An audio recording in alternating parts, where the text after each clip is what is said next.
Hey guys, Nakia RN popping on this morning. Just wanted to pop on here and talk to you as I do, as I've been trying to do um, periodically. Those of you that know my story um, that happened 3 months ago, you know I've been on this healing journey, and now the journey continues for me to help others who may be going through, may go through, have been through similar situations that I have. I've been through physical abuse. I've been through emotional abuse, and I wanted to talk about those two things. And there's many different types of abuse categorized. I know we use the term domestic violence, that umbrella term, to talk about um, violence in relationships, whether it be the most popular, if I can say popular, is domestic violence dealing with partner abuse or intimate partner abuse, relationship abuse. But domestic violence is a huge umbrella that can stem from parents, children to parents, uh, the abuse in a family overall. Domestic, the term family is what that is entailing. But I just wanted to talk about the two common types. And we don't talk about this in our community. I know it is very taboo. That's why when I posted my relationship abuse situation, I got an outpouring of people, positive and negative, that was from take that down and, what did you do, and so on and so forth. And don't go back. And I understand, but I do also understand that in our culture and in our communities, we don't talk about it. Going back to the 1970s, I did some research and found some information that talked about how prior to the 1970s, domestic violence or partner abuse or intimate partner abuse wasn't even talked about. I mean, the police didn't even really go out to the scenes because it was things that were handled in the family. It wasn't until the feminist movement happened that the feminists wanted police to get more involved. But honestly, it was very difficult, and it kind of helped me understand how now, even now, in 40 plus years, 50 years later, there is still a through line to how the police handle domestic abuse and domestic situations. I seen a article that talked about how, they would come out and oftentimes didn't know who to arrest, whether it be the man or the woman. Both could have scratches and bruises on them, so it made it difficult. And oftentimes, they would arrest the man more so in the household. But prior to the 1970s, it was very taboo. It was very taboo. Domestic violence was handled within the home, and it was kept quiet. So I want to take that term domestic violence out right now just for this conversation, because as I said, abuse can be in any form. And I took some notes and jotted down some notes about it. As I said, abuse can be in any form, and it can damage you in any way, whether it be physical abuse, verbal abuse, emotional abuse. And physical abuse is obviously the one that's more common, the one that uh, can be prosecuted on, the one that a person can be arrested for, and so on and so forth. Emotional abuse, though, that is not a crime. It's damaging, but it's not a crime. So we know that physical abuse is anything from hitting, shoving, kicking, slapping, tearing up personal property, just all of those things, strangulation, and anything dealing with physically putting hands on a person or their property. And when I say property, I mean your partner vandalizing your car, tearing up your clothes, bleaching your clothes, tearing up your items in your home, furniture, anything, your phone, your any personal items of yours. That is considered physical abuse. But on the flip side of that, the one that is not talked about as much is emotional abuse. And emotional abuse can be anything from manipulation, blaming, name calling, jealousy, control, anything that bothers your psyche. And I'm just giving you kind of bullet points on those And I've talked about the physical abuse because that's the one that kind of is black and white.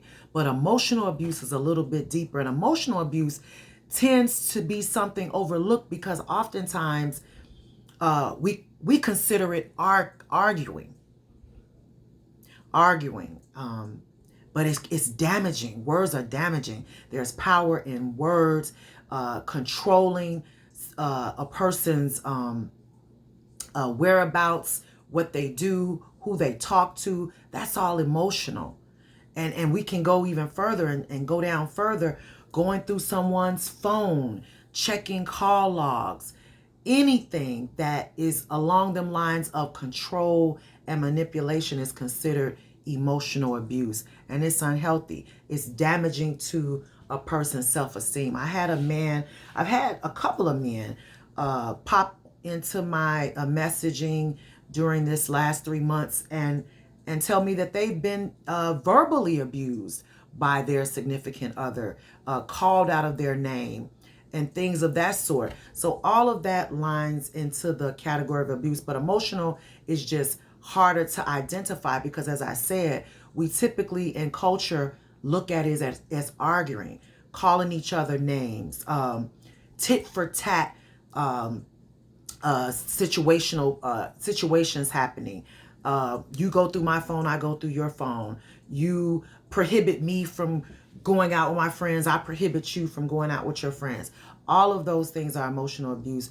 All of those things are unhealthy, and we have to get to a place, and this is just step one, where we can identify those things and know that this is not healthy for me.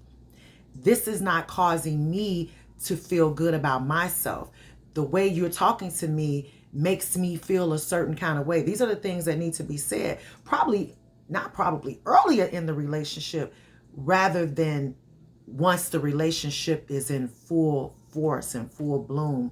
Some things happen earlier. Obviously, we're not going to accept hitting, smacking, punching, strangling, or any of those things. You should not accept those things. Those things it's dangerous. Get out, run, leave. And if a person isn't willing to get some sort of help, I know it's easy for me to say, leave a relationship if someone is putting their hands on you.